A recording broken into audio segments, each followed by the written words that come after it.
자, 오늘 우리에게 주시는 하나님의 말씀은 사도행전 11장 15절에서 18절까지의 말씀입니다.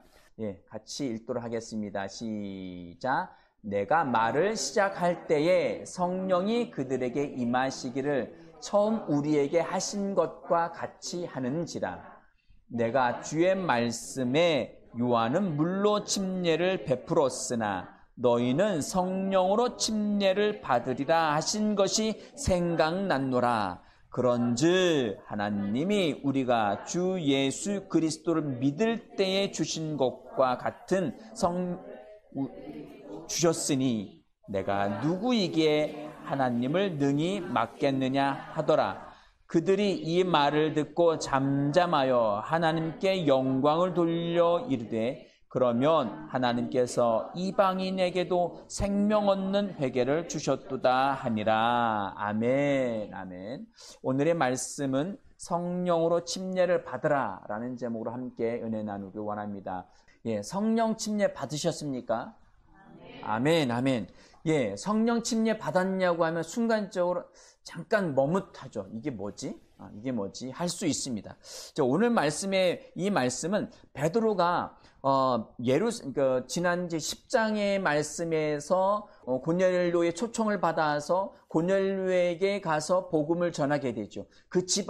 온 집안이 예수를 믿게 됩니다. 그의 말씀이 사도행전 10장 말씀에 나와 있습니다. 10장 44절 말씀에 보면 이렇게 나와 있습니다. 한번 읽어볼까요? 사도행전 10장 44절 시작. 베드로가 이 말을 할 때에 성령의 말씀 듣는 모든 사람에게 내려오시니. 아멘. 고넬료가 모든 집안의 사람들을 다 불러 모았습니다. 환상 가운데 천사를 보게 되고 천사가 요바에 있는 베드로를 초청하라. 또 베드로는 요바에서 기도를 하다가 성령의 환상 가운데서 하늘에서 보자기가 내려오는 것을 보죠. 온갖 부정한 짐승들, 곤충들이 있는 것을 보고 잡아먹으라니까 내가 어릴 적부터 이것을 먹은 적이 없습니다. 라니까 이것이 올라갔다 이것이 다시 반복적으로 내려오고 이것이 3번 겹치게 됩니다. 그런 과정 가운데 밖에서 누군가 문을 두드리고 성령님께서 말씀하시기를 야 두려워하지 말고 함께 가서 가봐라 라고 말씀하십니다. 그래서 베드로가 가서 너희가 왜 나를 초청했느냐 하니까 성령님께서 천사 사자를 통하여서 환상을 보게 되고 베드로를 초청해서 말씀을 들으라는 음성을 들었습니다. 환상을 보았습니다. 하고 베드로가 이제 말씀을 전하는 거예요. 10장 4절 말씀에 말할 때 성령이 말씀 듣는 모든 사람에게 내려왔다고 했습니다. 아멘. 성령이 말씀을 듣는 사람들에게 내려오십니다. 아멘. 이 시간에도 하나님의 말씀을 듣는 저와 여러분들에게 성령의 역사가 분명히 있습니다. 아멘. 왜 느껴지지 않냐고요? 예, 우리가 영적으로 더 민감해지고 예민해지면 이것을 훈련을 하게 되면 성령의 역사하심을 경험할 수 있고 느낄 수 있게 됩니다. 우리가 그동안 이전까지 훈련되어 있는 건 무엇이냐? 혼의 영이 훈련되어 있어요. 감각적인 피부의 감각, 보고 듣고 맛보고 하는 오감에 의해서 감각이 훈련되어져 있기 때문에 이쪽이 더 발달되어 있어요. 이쪽이 더 발달되었는데 이 부분들을 영의 감각으로 다시 재훈련한다면 성령이 지금 내게 역사하시는 것들, 성령의 음성들, 이런 것들, 성령의 역사들을 우리는 직감할 수 있게 됩니다. 자, 성령이 말씀 듣는 고넬료의 집안은 모든 사람들에게 내려오셨습니다. 자, 45절, 46절 읽겠습니다. 사도행전 10장 45, 46절 시작. 베드로와 함께 온 할례 받는 신자들이 이방인들에게도 성령 부어주심으로 말미암아 놀라니. 성령이 말씀 듣는 모든 사람들에게 내려왔는데 여기에 할례 받은 신자들이라는 것은 율법주의에 있다가 예수 믿게 된 사람들이에요. 그들이 이방인들에게도 성령 부어주심이 말미암아 놀랐다는 거예요. 그러니까 가시적으로 눈에 보이는 어떤 현상으로 나타났다는 거예요. 그게 무엇이냐? 46절입니다. 시작. 이는 방언을 말하며 하나님 높임을 들음이러라 라고 기록을 하고 있습니다. 그 성령의 내려오심이 가시적으로 나타난 것이 무엇이냐? 성령을 말했다는 거예요. 방언을 말했다는, 방언을 말하면서 하나님을 높임을 들음이러라 라고 이야기하고 있습니다. 47절 읽겠습니다. 시작. 이에 베드로가 이르되 이 사람들이 우리와 같이 성령을 받았으니 누가 능히 물로 침례 베품을 금하리요 하고, 그렇게 한 이후 예수의 이름으로 침례를 주게 됩니다. 예수 믿는 과 동시에 성령이 임하게 되고요. 성령 임한 사람들은 방언을 말하게 되어 있습니다. 아멘. 왜냐하면 이 예수 믿는다는 것은 무엇을 말하죠? 예수를 마음의 구주로 영접한다는 거예요. 예수를 마음의 구주로 영접한다는 것은 그 순간 나의 아담의 옛 생명, 영은 순식간에 빠져나가서 예수의 십자가와 함께 십자가에 못 박혀 죽게 됩니다. 그리고 순식간에 하늘로부터 태어난 그 영이, 하나님의 그 생명이 우리 안에 영의 자리에 와서 오게 됩니다. 이것을 성경에서 거듭났다, 새 생명 얻었다, 새 생명 받았다, 그리고 새로운 피조물, 새로운 창조물이 되었다라고 표현하는 것입니다. 이게 영적 거듭남입니다. 아멘. 예수 믿음과 동시에 순식간에 일어나는 거예요. 이거 혼의 영역으로, 그리고 과학적으로 이건 증명할 방법이 없습니다. 왜? 성경에서만 이야기하고 있습니다. 성경은 비합리적이고 비과학적인 거예요. 이건 믿음으로만 가능한 거예요. 아멘. 성경의 말씀을 믿으시 바랍니다. 그 말씀에 설득되고 반응하는 것이 예수 믿는 것입니다. 이것이 믿음이라는 거예요. 아멘. 세상 사람들은 이해할 수가 없어요. 이것은 하나님의 말씀을 믿을 때만 이해할 수 있습니다. 아멘. 그것이 곧 성령이 내려오심, 성령 받았다라고 표현하는 것입니다. 자, 이 있은 이후에 예루살렘으로 선교 보고를 베드로가 하러 올라가게 됩니다. 그 선교 보고하는 현장에서 이방인들이 베드로가 이방인들을 만나고 그리고 함께한 것, 그리고 식사도 물론 같이 했었겠죠. 이런 부분들에 대해서 예루살렘에는 직접 본 것이 아니라 뭔가 좀 문제가 생긴 거예요. 베드로가, 예수님의 수제자는 베드로가 앞장서서 이방인하고 교제, 이거는 있을 수 없지. 그래서 그 부정하게 되는 건데, 이게 부정은 틈타다, 이게 좀 더럽게 되다, 이런 의미죠. 그런 부분 때문에 문제가 좀 말이 많이 생기게 된 거예요. 그것을 베드로가 변명을 하고 선교 보고를 하려고 예루살렘에 올라갔습니다. 그래서 7절 말씀에 이야기합니다. 11장 17절 말씀에 또 들으니 소리 있어 내게 이르되 베드로야 일어나 잡아먹으라 하거늘 내가 이르되 주님 그럴 수 없나이다. 속되거나 깨끗하지 아니한 것을 결코 내 입에 들어간 일이 없나이다 하니, 이 부분들을 재설명하고 있는 거예요. 이 설명을 함으로 말미암아, 자 14절 말씀 읽어볼까요? 시작. 그가 너와 내 온 집이 구원을 받을 말씀 내게 이르라 함을 보았다 하거늘. 누가요? 베드로가 고넬료 편에서 이해하는 겁니다. 그가 너희 온 집이 구원받을 말씀을 와서 전해줄 거야 라고 해서 15절 말씀, 오늘 본문 말씀이죠. 읽겠습니다. 시작. 내가 말을 시작할 때에, 언제요? 말을 시작할 때, 복음을 들을 때. 고넬료는 이미 로마의 군사의 백부장으로서 이방인이었음에도 불구하고 그는 하나님을 믿는 사람이었어요. 그리고 단순히 믿는 유대교에 입교한 그 정도가 아니라, 유대교를 믿는 정도가 아니라 하나님을 경외함으로 믿는 사람들을 돌아보고 그리고 그들에게 먹을 것을 나누어주고 선을 베푸는 사람이었어요. 이것은 곧 무엇이냐? 구약식으로 하나님의 말씀을 아브라함처럼 믿었다는 거예요. 아브라함은 구원 받았을까요? 못 받았을까요? 아브라함은 구원을 받았죠. 왜? 구약에서의 구원의 근거는 하나님의 말씀을 믿는 거예요. 하나님이 너의 후손을 통해서 하늘의 무별처럼 바닷가 모래알처럼 수많은 후손을 줄 거야. 그것도 이삭을 통해서 줄 거야. 이 약속의 말씀을 믿고 그것을 마음에 영접하면 그것은 오실 메시아를 믿게 되는 것입니다. 아멘? 그러나 수많은 유대인들이 그 약속의 말씀을 저버리고 우상 숭배에 빠지죠. 우상 숭배에 빠짐으로 말미암아 북이스라엘이 아수르로 끌려가고요. 722년에. 그리고 남유다가 바벨론으로 586년에 끌려가게 됩니다. 포로로 완전히. 왜? 하나님의 말씀을 영접지 않고 그냥 우상숭배와 형식적인 종교에 빠졌다는 거예요.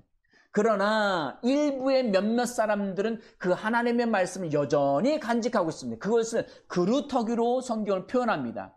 그렇게 지난 후 포로로 돌아오고, 그리고 400년의 하나님의 어떤 말씀의 침묵기가 지난 다음에 예수 그리스도가 이 땅에 오시게 되죠. 이때는 말씀이 오신 거예요. 그 말씀을 영접한 사람은 구원을 받게 됩니다. 고넬료는 아브라함처럼 하나님의 말씀을 믿었기에 성경에서는 그가 경건한 자다, 하나님을 사랑한 자다라고 표현을 합니다. 그래서 친히 천사를 통해서 나타나셔서 베드로를 초청해. 자, 제 아무리 하나님의 천사랄지라도 천사가 복음을 직접 전하는 경우는 없습니다. 반드시 사람을 통해, 하나님의 사람을 통해서 복음이 전해지게 됩니다. 아멘? 우리 가족과 그리고 우리 직장 사람들, 많은 사람들의 복음이 전해지기 원한다면 주님, 그 사람이 예수 믿기를 원합니다. 하나님 천사를 보내주십시오 해도 천사는 복음을 전할 수가 없습니다. 하나님의 원칙은 나를 통해서, 예수 믿는 사람을 통해서 복음이 전해지게 되어 있습니다. 아멘. 이것이 성경의 원칙이고 원리입니다. 복음은 나만 전할 수 있는 거예요. 예수 믿는 사람만이 전할 수 있는 특권입니다. 아멘. 이 놀라운 특권을 그냥 가지고만 있지 마시고 입을 열어서 부끄럽지만 전하시기 바랍니다. 내가 복음을 부끄러워하면 하나님도 나를 부끄러워하셔요. 아멘. 하나님이 나를 부끄러워하지 아니하시고 나를 당당하게 도우시며 나를 당당하게 천군 천사들한테 제가 내 아들이야, 제가 나를 위해서 일하는 사역자야 라고 하길 원하신다면 나도 당당하게 하나님의 말씀, 예수 그리스도를 믿으십시오. 그러면 여러분과 여러분 집안이 구원을 얻게 될 것입니다 라는 당당히 이야기할 수 있기를 바랍니다. 그것을 말하기에 부끄러워한다면 아직 어린아이인 거예요. 아멘. 우리는 이 말씀을 전해야 합니다. 아멘. 이 베드로를 통하여서 복음을 전하게 됐습니다. 그 말을 시작할 때 성령이 그들에게, 고넬료의 그 집안에 이방인들에게 임하시기를 처음 우리에게 하신 것과 같이 하는지라. 이방인들에게도 성령이 임하는데 어떻게 임했냐? 처음 우리가 성령 받았잖아. 그때처럼 똑같이 임했어 라고 이야기하는 거예요. 자, 사도행전 2장으로 넘어갈게요. 사도행전 2장 4절 말씀입니다. 4장 2절 띄웠죠? 시작. 그들이 다 성령의 충만함을 받고 성령이 말하게 하심을 따라 다른 언어들로 말하기를 시작하니, 오순절의 역사를 이야기하는 거예요. 예수님이 부활 승천하신 다음에 열흘 뒤에 50일 되는 그 주에 성령의 임하심을, 성령의 강력하게 임하심을 받았어요. 그때의 그 증상이 뭐냐? 첫 번째 나타나는 것이 무엇이냐? 방언을 말했다는 거예요. 이 방언이라는 단어는 글로사라는 헬라어를 씁니다. 일반적인 말과 좀 달라요. 이 성경의, 원어 성경의 해석으로 뭐 어떻게 나오느냐? 그냥 자연적으로 얻어지는 언어가 아닌 다른 언어라는 거예요. 그것은 뭐예요? 하늘로부터 온 언어인 거예요. 그래서 성령의 충만함을 받고 성령이 말하게 하심을 따라 말하는 것이 글로사, 언어라는 거예요. 아멘? 방언이라는 것입니다. 성경에서는 이 글로사라는 단어가 혀로도 쓰이는데 이 혀라는 단어에는 글로사가 다 쓰였습니다. 그러나 성령이 역사하시면 나타날 때는 이 혀는 단순한 인간의 이 혀끝, 이것을 이야기하는 것이 아니라 자연적으로 얻어질 수 없는 하늘의 언어를 말하는 거예요. 아멘? 그 언어의 현상이 뭐냐? 성령을 받았을 때 나타나는 거예요. 그래서 베드로가 이야기하는 거예요. 11장 15절로 다시 넘어갑니다. 처음 우리에게 하신 것과 같이, 한번 같이 읽어볼까요? 시작. 내가 말을 시작할 때 성령이 그들에게 임하시기를 처음 우리에게 하신 것과 같이 하는지라. 베드로 이방인에게도 그렇게 임했다는 거예요. 그래서 내가 그들과 함께 만났고 그래서 그들과 함께 먹었다는 거예요. 이것은 성령이 이방인에게 전해지는 아주 특별한 메시지인 거예요. 빌립 집사가 사마리아까지 가서 복음을 전한 적은 있었어요. 성령도 받았어요. 그런데 이방인에게 이거 최초이기 때문에 예루살렘에도 이게 설왕설래 수많은 이게 구설수가 많았던 것을 베드로가 가서 이야기를 하고 우리가 받을 때 똑같은 증상이 나타났어 라고 이야기하는 겁니다. 자, 11장 16절 말씀을 읽어볼까요? 시작. 내가 주의 말씀에 요한은 물로 침례를 베풀었으나 너희는 성령으로 침례를 받으리라 하신 것이 생각났노라. 아멘. 이 말씀이 마태복음 3장 3장 말씀과 그리고 요한복음 1장 말씀에 나오는 말씀이에요. 침례 요한의 이야기죠. 회개에 합당한 열매를 맺으라. 그리고 좋은 열매를 맺으라. 그렇지 않으면 불에 던져질 거야. 그러면서 성령으로 나는 물로 침례를 베풀지만 앞으로 오시는 이는 내 뒤에 오시는 성령으로 침례를 베풀어 주실 거야. 라고 마태복음과 그리고 요한복음에 나와 있는 말씀을 인용한 겁니다.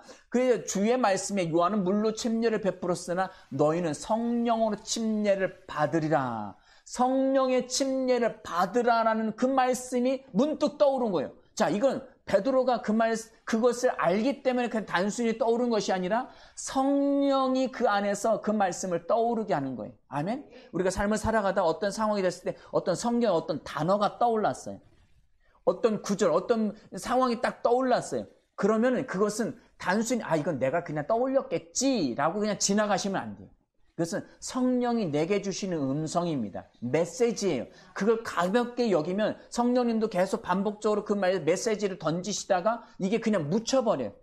이것을 성경에서는 디모데전서 뭐라고 이야기하냐? 성령을 소멸치 말며. 이 성령을 소멸한다는 것은 불을 끈다는 거예요. 성령이 내 안에서 불을 일으켜서 뜨겁게 하셔서 성령님이 내가 지금 이런 일을 하기 원하시는구나 하는 것은 어떤 단어와 어떤 성경 구절 그리고 어떤 상황들을 말씀하셨는데 그것을 그냥 훅 하고 지나가 버리면 그 성령의 불로 그것을 꾸는 형태가 됩니다. 그렇게 하지 마시기 바랍니다. 아멘. 베드로는 이 말씀이 떠올랐던 거예요. 성령이 오셔서 그 성령으로 침례를 받으리라는 것을 떠올랐어요. 자, 17절 말씀 읽어보겠습니다. 17절입니다. 시작. 그런즉 하나님이 우리가 주 예수 그리스도를 믿을 때에 주신 것과 같은 선물을 그들에게도 주셨으니 하나님이 우리가 예수를 믿을 때, 자, 우리가 예수를 믿을 때라고 했잖아요. 자, 예수님의 제자들은 언제 믿은 걸까요? 언제 믿었을까요? 요한복음 17장 말씀에 예수님 말씀하십니다. 성령을 받으라 하고 숨을 후 하고 내뱉으셨어요. 그 후하고 숨을 내뱉으셨다는 그 숨을 할 때 푸뉴마로 되어 있거든요. 자, 그때 받았을까요? 언제 받았을까요? 이들이 예수를 진짜 믿게 된 것은 사도행전 2장에서 진짜 믿게 된 거예요. 그래서 말하기를 하나님 우리가 주 예수를 믿을 때에 주신 것과 같은 선물을 그들에게도 주셨다라고 말씀하십니다. 자, 예수 믿을 때에 성령을 받습니다. 아멘. 성령을 받게 되는 것은 그때 받는 거예요. 왜? 하나님의 선물을 거저주시는 선물이에요. 은혜의 선물입니다. 그래서 예수 믿는 모든 사람은 성령을 받습니다. 자, 갈라디아서 3장 2절 말씀해 보실까요? 갈라디아서 3장 2절입니다. 예, 읽어볼까요? 시작. 내가 너희에게 다만 이것을 알려 하노니 너희가 성령을 받은 것이 율법의 행위로냐 혹은 듣고 믿음으로냐. 아멘. 성령을 받은 것은 우리가 믿을 때 받는 것입니다. 아멘. 율법의 어떤 행위로가 아니라 믿을 때 받는 거예요. 자, 14절 말씀을 보실까요? 14절입니다. 예, 읽겠습니다. 시작. 이는 왜냐하면 그리스도 예수 안에서 아브라함의 복이 이방인에게 미치게 하고 또 우리로 하여금 믿음으로 말미암아 성령의 약속을 받게 하려면 믿음으로 말미암아 성령을 받는 거예요. 아멘. 믿을 때 받는 거예요. 아브라함의 복이 누구에게 임합니까? 믿는 사람.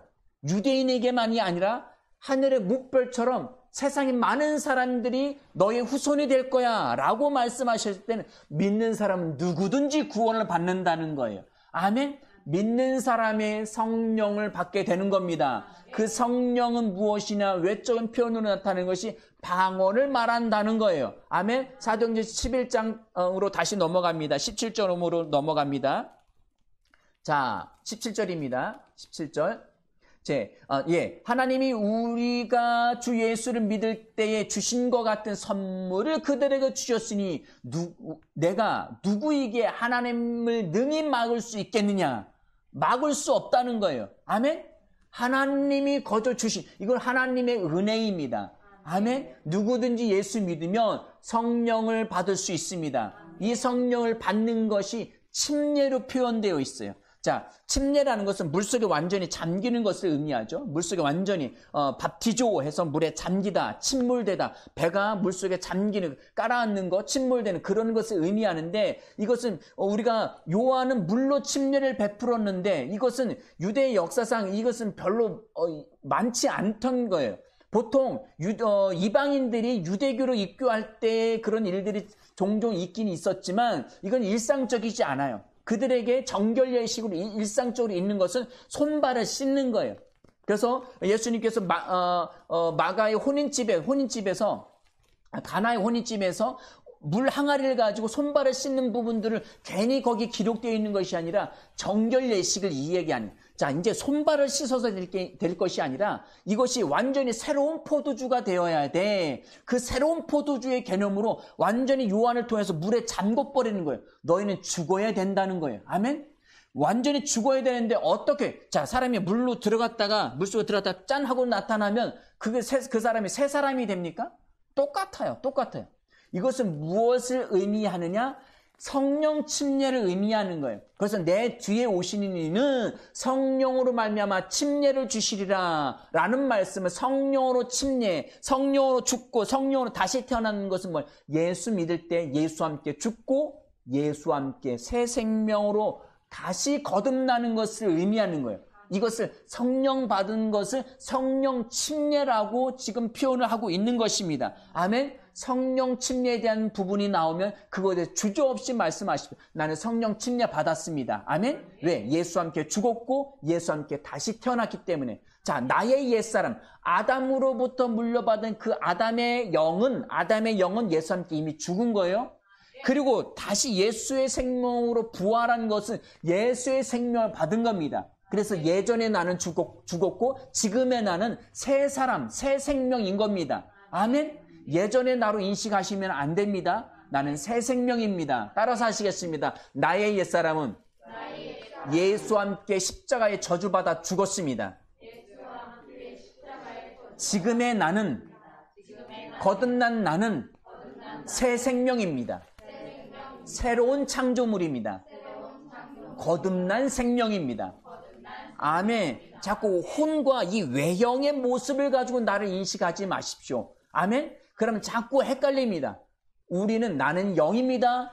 혼을 가지고 육체 안에 삽니다. 따라서 하시겠습니다. 나는 영입니다. 혼을 가지고 육체 안에 삽니다. 그래서 이 외형적인 거로 나를 인식하시면 안 됩니다. 영을 인식하셔야 돼요. 그래서 이 거듭난 영은 의롭습니다. 아멘. 이 거듭난 영은 거룩합니다. 고린도전서 1장 30절 말씀을 보실까요? 고전 1장 30절입니다. 읽겠습니다. 시작. 너희는 하나님으로부터 나서 하나님께로부터 다시 태어났다는 거예요. 하나님이 나의 아버지가 되신 생명 주셨으니까 하나님으로부터 나서 그 다음에 읽습니다. 그리스도 예수 안에 있고 예수 안에 있습니까? 라고 할 때 이거 주저하시면 안 돼요.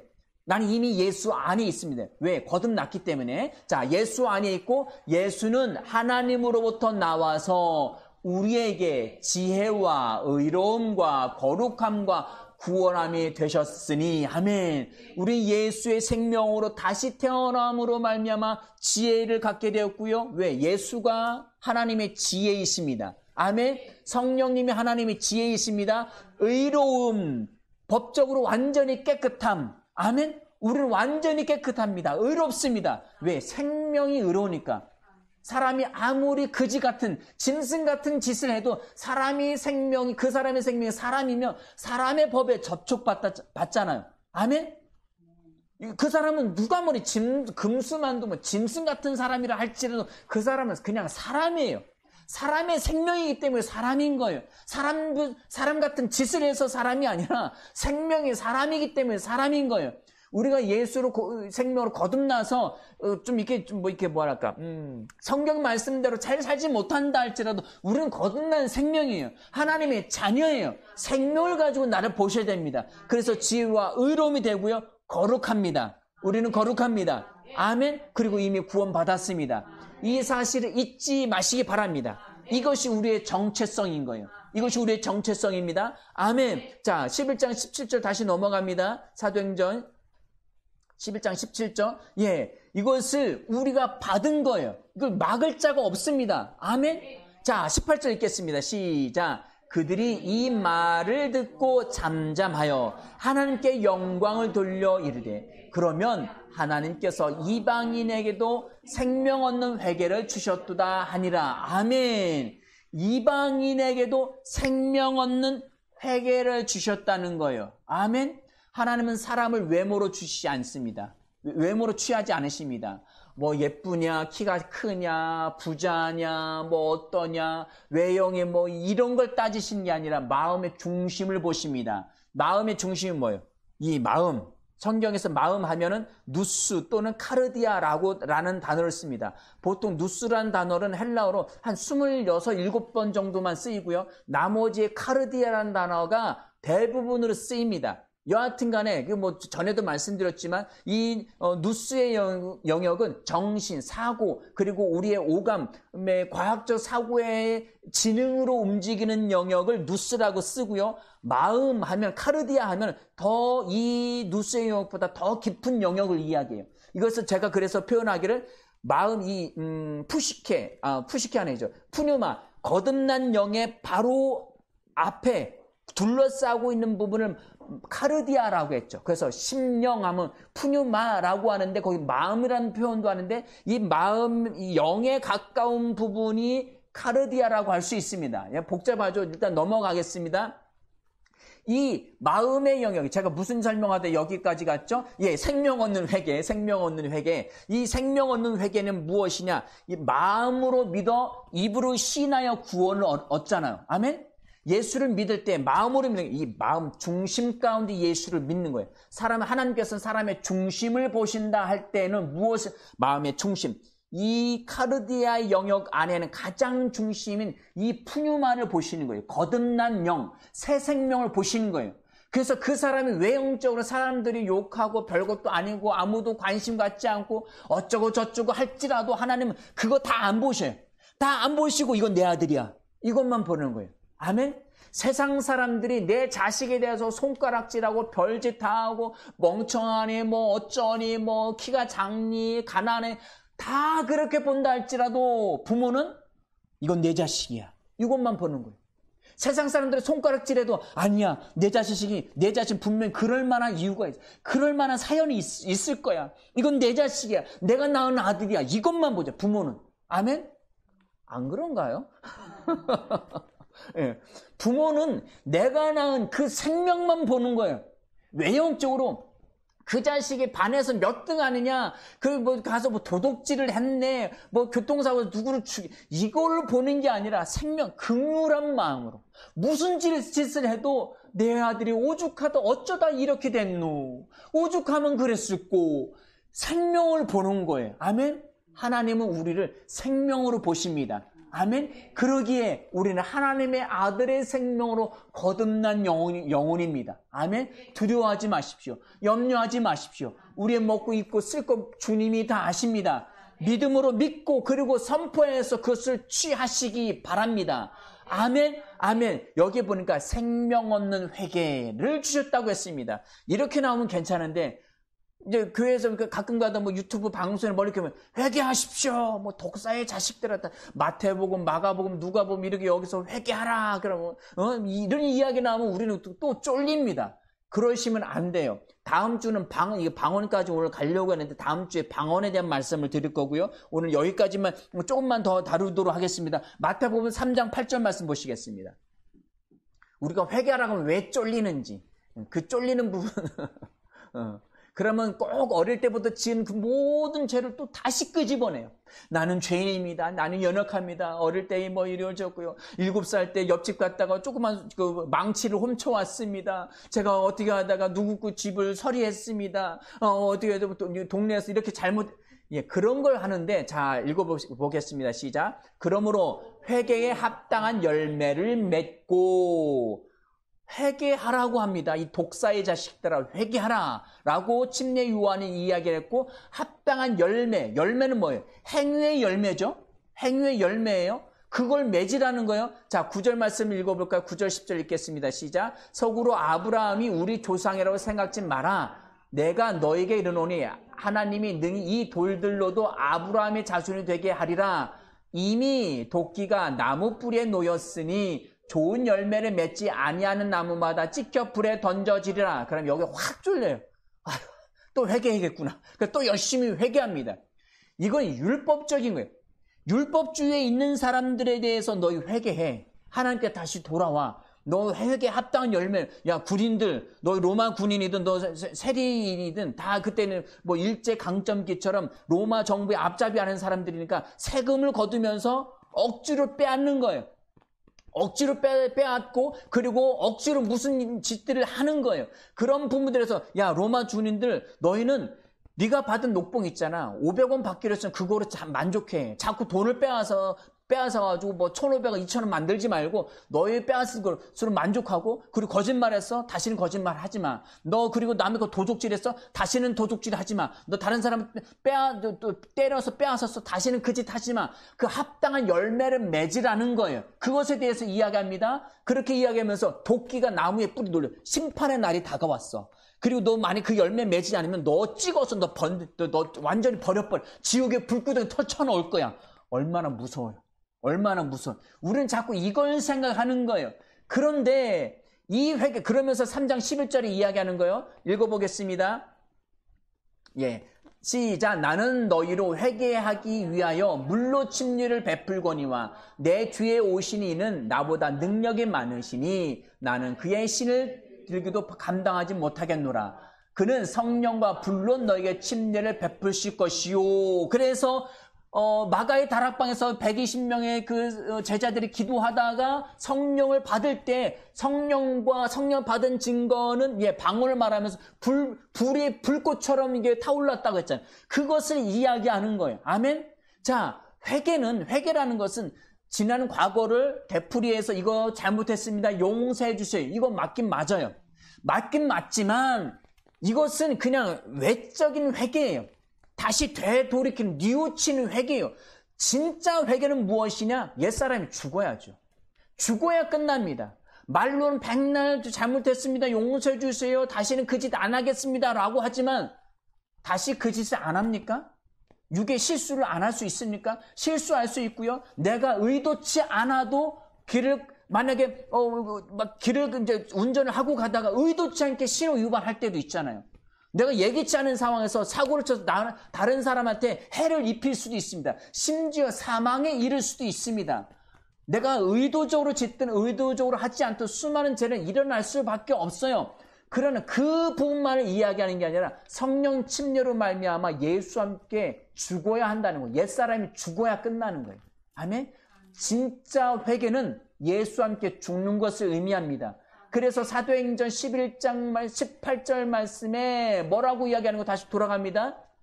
오늘 본문 말씀이죠. 18절 말씀에 시작. 그들이 이 말을 듣고 잠잠하여 하나님께 영광 돌려 이르되 그러면 하나님께서 이방인에게도 생명 얻는 회개를 주셨도다. 아멘. 요한의 침례는 뉘우침의 회개라면 성령이 주시는 회개의 침례는 무엇이냐? 생명을 얻는 거예요. 예수와 함께 죽고 하늘로부터 예수의 생명이, 하나님의 생명이 내 안에 다시 태어나는 거예요. 이것이 생명 얻는 회개이고 완전 회개, 돌이킬 수 없는 완전히 단절된, 다시는 회개할 필요 없는, 다시는 회개할 필요 없는 완전한 거듭남의 회개인 줄 믿으시기 바랍니다. 아멘. 그래서 부흥집회나 뭐 다른 사람 분의 만약에 설교를 듣게 되면 회개하라고 할 때 자꾸 지난 과거를 떠올리지 마십시오. 아멘. 예수님이 십자가 못 박혀 죽으실 때는 언제 지은 죄를 다 지고 담당하고 죽으신 거예요? 언제 거의 죄를? 예수님 십자가 못 박혀 죽으신 죄는 우리의 모든 죄. 할렐루야. 우리의 모든 죄. 빙고. 우리의 모든 죄는 어떤 과거의 죄, 현재의 죄, 미래의 죄가 있는데 과거만을 이야기하는 거예요? 지금의 모든 죄를 이야기하는 거, 미래의 모든 죄를 이야기하는 거예요? 과거, 현재, 미래의 모든 죄를 다 이야기하는 거예요. 아멘. 빙고. 할렐루야. 우리의 모든 죄를 담당하고 그 죄의 저주를 지시고 십자가 못, 그래서 예수님이 십자가 지실 때 그렇게 고통스러워 하신 거예요. 아버지여, 가능하시면 할 수만 있다면 이 고난의 자를 내게서 지나가게 하옵소서. 너무 고통스럽습니다. 예수님이 단순히 십자가 못 박혀 죽는 게 두려워서만 기도하시는 게 아니라 모든 인류의 죄를 다 담당하시고 모든 인류의 과거의 그리고 현재 미래의 모든 질병, 모든 죄악, 모든 지옥의 사망의 모든 권세, 그 모든 저주를 다 담당하셔야 하기 때문에 그게 뭐예요? 그 담당하시는 게 뭐예요? 육체의 채찍과 그리고 모욕과 침뱉음과 벗겨진 그런 부끄러움 뿐만 아니라 하나님으로부터 영원한 단절을 의미하는 거예요. 아멘? 예수님이 십자가에 못 박혀 나의 죄, 우리의 죄를 담당하여 죽으셨을 때 모든 죄와 저주를 담당하시고 하나님으로부터 단절되신 거예요. 아멘? 이것은 무엇을 내가 지옥 가야 되는데 예수님이 대신 가셨다는 거예요. 아멘? 우리는 그렇게 감히 예수님이 어떻게 그것이 안 되면 우리 죄는 용서받은 게 아니라는 거예요. 아멘? 예수님이 대신 지옥 가셨기 때문에 내가 지옥 갈 필요가 없는 거예요. 모든 죄값을 치르셨으니까. 죄값은 뭐예요? 사망이죠. 사망은 두 가지로 있을 수 있습니다. 첫 번째는 육신에서 영혼이 이탈하는 거예요. 두 번째는 뭐예요? 영혼이 하나님으로부터 영원히 단절되는 지옥에 가는 거예요. 아멘? 그 죄값을 예수님이 대신 치르셨다니까요. 아멘. 그런데 거기서 끝난 것이 아니라 예수님은 하나님으로 말미암아 성령으로 말미암아 사망 권세를 깨뜨리시고 다시 부활하신 것입니다. 아멘. 이게 하나님의 능력이에요. 이게 하나님의 구원의 은혜입니다. 구원의 능력입니다. 이 구원의 능력을 우리가 맡았어요. 아멘. 우리가 전할 책무가 있습니다. 우리의 부모, 우리의 일가족들, 고넬료는 자기만 분명히 너 구원받을 메시지를 그가 전할까요? 자기가 자기만 구원받으면 돼. 온 일가 친척을 다 불러 모았어요. 그래서 사도행전 말씀 뭐라고 주 예수를 믿어라. 너와 내 집이 구원을 얻으리라 말씀하셨습니다. 만약에 우리 집안의 식구들이 예수를 믿지 못하고 죽는다면 그것은 우리의 책임입니다. 그 구원의 생명의 밧줄, 구원받을 방법을 다 알고 있음에도 불구하고 내가 부끄러워서 그리고 잘 인식하지 않아서 게을러서 전하지 않은 거예요. 반드시 전할 책무가 있습니다. 너와 내 집이 구원을 얻으리라 말씀하셨기 때문에. 아멘? 우리가 세상에 나가서 마트에서 무슨 좋은 물건, 싸고 좋은 물건만 받아도 여기저기 다 이야기하잖아요. 그런데 생명 얻는 회개의 이 은혜의 말씀을 왜 전하지 않습니까? 전해야 합니다. 아멘. 전해야 합니다. 가장 기쁜 소식입니다. 가장 귀한 소식입니다. 이 소식이 구원의 소식을 부끄러워하지 마시고 그냥 전하셔야 돼요. 그냥 전하셔야 돼요. 예수 믿으라고 말씀하셔야 돼요. 그 씨앗은 떨어지면 반드시 싹이 납니다. 아멘. 그것을 안 뿌리는 사람은 농부가 아니에요. 봄이 돼서 지금 막 농번기라고 막 준비해서 저기 하는데 안 뿌리는 사람 농부가 아니에요. 농부는 반드시 씨앗을 뿌립니다. 씨앗을 뿌리면서 이거 안 나면 어떻게 하지? 오늘 심어놓고 내일 가서 또 파보고 그리고 이틀 있다 또 가서 이건 농부가 아니에요. 농부는 한 번 뿌리면 씨앗이 분명히 싹이 나는 걸 알고 있어요. 아주 그냥 땅바닥에 다 들어가는 가뭄이 아닌 이상 파보지 않습니다. 가뭄이 들어도 파보지 않아요. 갖다 물을 주지. 이것이 싹이 나는 것은 하나님의 생명이 있기 때문에 분명히 싹이 날 거예요. 아멘? 물을 주는 작업은 무엇이냐? 가서 섬기는 거예요. 가서 말씀을 또 가르치는 거예요. 왜? 바울과 아볼로가 한 작업은 뭐예요? 믿는 성도들에게 물을 주는 작업을 한 거예요. 우리는 가서 복음을 전하면 됩니다. 믿고 안 믿고는 그 사람들의 책임인데 그 기회마저도 주지 않는다면 이거는 있을 수 없는 일입니다. 반드시 주십시오. 이 생명 얻는 회개, 천하에서 가장 귀한 회개입니다. 다시는 되돌이킬 수 없는 완전한 되돌이킴입니다. 나의 옛사람이 예수와 함께 죽게 만드는 것. 아멘. 그리고 하나님의 생명으로 말미암아 다시 태어나는 것. 아멘. 그래서 우리 자꾸 회개하려고 전전긍긍하지 마십시오. 자꾸 오늘 지은 죄 그리고 내일 지을 죄를 회개하는 사람은 없어요. 그죠? 그러나 미래의 죄까지 지금 20살에 믿었든 10살에 믿었든 35살에 믿었든 65살에 믿었든 그 사람의 모든 죄가 다 용서받은 거예요. 아멘. 이미 옛사람이 죽은 것 때문에 과거의 죄를 회개할 필요는 없습니다. 그리고 만약에 우리가 삶 가운데 어떤 잘못이 있다면 하나님 용서해 주세요. 용서해 주세요. 제가 이런 실수를 했습니다. 나는 이미 용서받은 줄 믿습니다. 아멘. 감사합니다. 아멘. 늘상 말씀드리죠. 그거에 대한 손해본 사람이 있으면 손해배상을 하고요. 그리고 마음에 상처받은 사람이 있으면 가서 진심으로 사과를 하고요. 아멘. 아멘. 그렇게 하셔야 됩니다. 그리고 당당하게 떳떳하게 또 가서 못 살게 굴고 그런 말 하라는 게 아니에요. 그 사람은 그것을 다시 할 필요가 없어. 그 짓을 하면 안 돼요. 이것을 변화라고 하죠. 왜? 영은 거듭났고 혼의 영역에 잘못 길들여진 옛 습관들 때문에 자꾸 실수를 범하는 거예요. 이 새 생명으로 이 의의 말씀으로 계속 이 혼의 영역을 사고의 영역을 바꾸시기 바랍니다. 언제 실수하고 언제 넘어지냐고요? 소위 말하면 언제 이게 죄를 짓게 되냐고요? 예, 우리가 의의 말씀을 생각지 못할 때 계속 말씀을 장차하고 말씀을 생각하고 방언으로 기도하고 계속 의의 말씀으로 깨어 있을 때 우리는 죄로부터 완전히 실수도 하지 않을 수 있습니다. 이미 영이 거듭나서 우리는 자유롭습니다. 그러나 우리 행위의 실수들을 죽이려면 그 부분들을 계속 인식하면 우리는 온전한 상태가 되는 줄 믿으시기 바랍니다. 이미 온전하지만 행위의 온전함을 말씀을 드리는 겁니다. 저와 여러분들이 이미 성령 침례 받은 것을 기뻐하고 감사하시기 바랍니다. 아멘. 우리는 이미 생명 얻는 회개를 얻었음을 감사하시기 바랍니다. 이 기쁨 가운데 영원토록 누리고 감사하며 찬송하며 나아가시기 바랍니다. 함께 기도하시겠습니다.